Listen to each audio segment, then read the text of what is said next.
Good morning, everyone. My name is Royce Cowan, and before I start, I'd like to say thank you to some very amazing people. Ray Batches, Amy Schmidt, Karen Lunan, Team Gleason, and all those involved in the wonderful world of assistive technology. Thank you.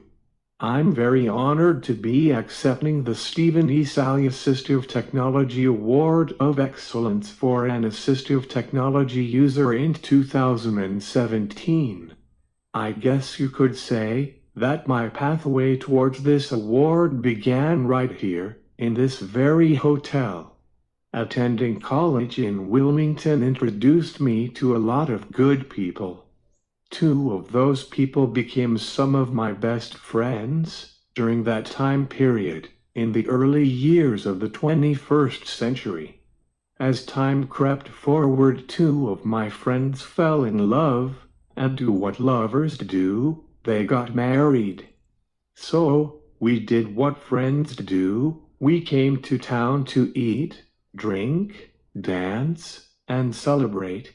What I thought to be an insignificant mishap on the 7th floor, the night prior to the wedding, was actually the first signs of one of the most terrifying diseases that anyone can be diagnosed with. The disease, amyotrophic lateral sclerosis. And, if you have a minute or two, I'll tell you about my journey with assistive technology over the past 7 years. After a night of friendship reunion celebrating, my future wife and I walked back towards our hotel room. After stepping off the elevator, I walked down the short hall, having every intention of turning left, but that intention was never fulfilled.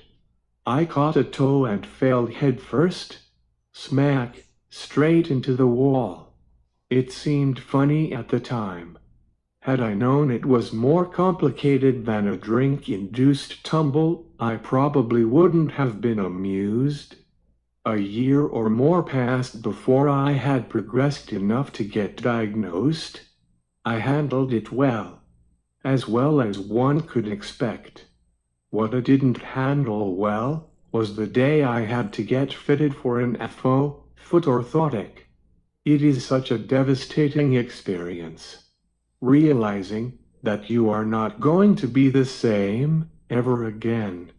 The Center for Disease Control and Prevention reports 53 million Americans are living with a disability, half of which are severely disabled.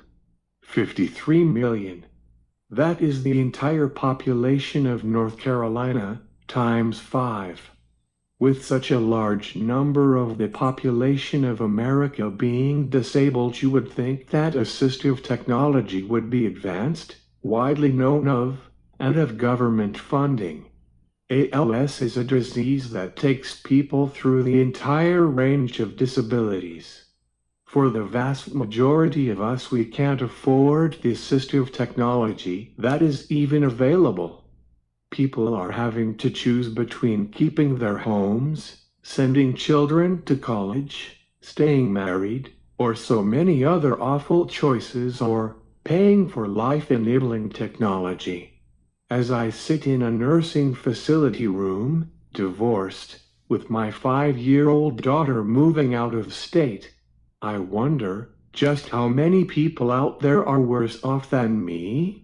How many families are being torn apart? How many people's talents, voices, ideas, dreams are never going to bloom? I have labored intensely to make any headway I can in the hopes that someone, somewhere, can move across a room, type a story, tell their child good night, leave a nursing home for a few hours. If I don't do it, then who will? We can't wait until someone does it for us. If we have the ability, then we should all take the time to act. It is perfectly possible that if Stephen Sally didn't go on to get multiple degrees, start teaching, create a support group, volunteer and work for the North Carolina Assistive Technology Program, then contribute to the development of the Assistive Technology Centers of North Carolina, I would not still be alive. So thank you, Stephen. I may have not ever known you existed until now, but I will do my best making sure others do. Through my blog, and my addiction to Facebook, of course.